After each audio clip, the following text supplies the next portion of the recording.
AG ನ್ಯೂಸ್ಗೆ ಸ್ವಾಗತ.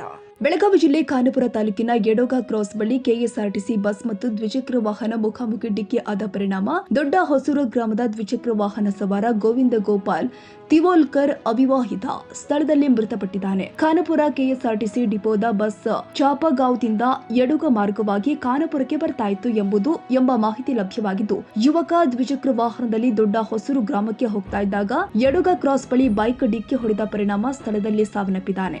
ಇನ್ನು ಘಟನೆ ಕುರಿತು ಮಾಹಿತಿ ಪಡೆದ ಖಾನಾಪುರ ಪೊಲೀಸರು ಸ್ಥಳಕ್ಕೆ ಧಾವಿಸಿದ್ದಾರೆ. ಪೊಲೀಸ್ ಇನ್ಸ್ಪೆಕ್ಟರ್ ಮಂಜುನಾಥ್ ನಾಯಕ್ ಪಂಚನಾಮೆ ನಡೆಸಿ ಮೃತದೇಹವನ್ನ ಮರಣೋತ್ತರ ಪರೀಕ್ಷೆಗಾಗಿ ಖಾನಾಪುರ ಸರ್ಕಾರಿ ಆಸ್ಪತ್ರೆಗೆ ರವಾನಿಸಲಾಗಿದೆ. ಯುವಕರು ಮೇಸ್ತ್ರಿ ಕೆಲಸ ಮಾಡ್ತಾ ಇದ್ದ. ವೈದ್ಯಕೀಯ ಕೆಲಸಕ್ಕಾಗಿ ಗ್ರಾಮಕ್ಕೆ ಬಂದಿದ್ರು. ಅವರು ತಂದೆ ತಾಯಿ ಸಹೋದರ ಸಹೋದರಿಯರನ್ನ ಅಗಲಿದ್ದಾರೆ. ಯುವಕನ ಆಕಸ್ಮಿಕ ಸಾವಿನಿಂದ ದೊಡ್ಡೋಸೂರ ಗ್ರಾಮದಲ್ಲಿ ಶೋಕದ ವಾತಾವರಣ ಮೂಡಿದೆ. ಕನ್ನಡಿಗರ ಮೆಚ್ಚಿನ ನಿಮ್ಮ ಎಜೆ 24/7 ನ್ಯೂಸ್ ಕನ್ನಡ ವಾಹಿನಿ ಇದೀಗ ಟಿವಿಯಲ್ಲಿ ಲಭ್ಯ. ವೇಳೆ ನೋಟಿಸ್ ಕೊಟ್ಟಿದ್ರೆ ವಾಪಸ್ ತಗೋತೀವಿ.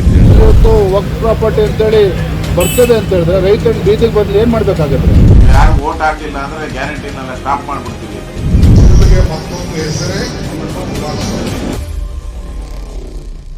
ಕರ್ನಾಟಕ ಮತ್ತು ದೇಶ ವಿದೇಶ 360 ಡಿಗ್ರಿ ಸುದ್ದಿ ಹಾಗೂ ಉತ್ತರ ಕರ್ನಾಟಕ ಬೆಳಗಾವಿ, ಬಾಗಲಕೋಟೆ, ಧಾರವಾಡ, ಹಾವೇರಿ, ಗದಗ, ಬಿಜಾಪುರ ಜಿಲ್ಲೆಯ ಕ್ಷಣದ ವಿವರವನ್ನ ಪಡೆಯುವುದಕ್ಕೆ ಎಜೆ 24/7 ನ್ಯೂಸ್ ಕನ್ನಡ ವಾಹಿನಿಯನ್ನ ಲೈಕ್ ಮಾಡಿ, ವಿಡಿಯೋಗಳನ್ನ ಶೇರ್ ಮಾಡಿ, ಕಮೆಂಟ್ ಮಾಡುವ ಮೂಲಕ ನಮ್ಮ ವಾಹಿನಿಗೆ ಸಹಕಾರ ನೀಡಿ ಮತ್ತು ಚಾನೆಲ್ ಅನ್ನ ಸಬ್ಸ್ಕ್ರೈಬ್ ಮಾಡಿ. ಧನ್ಯವಾದಗಳು.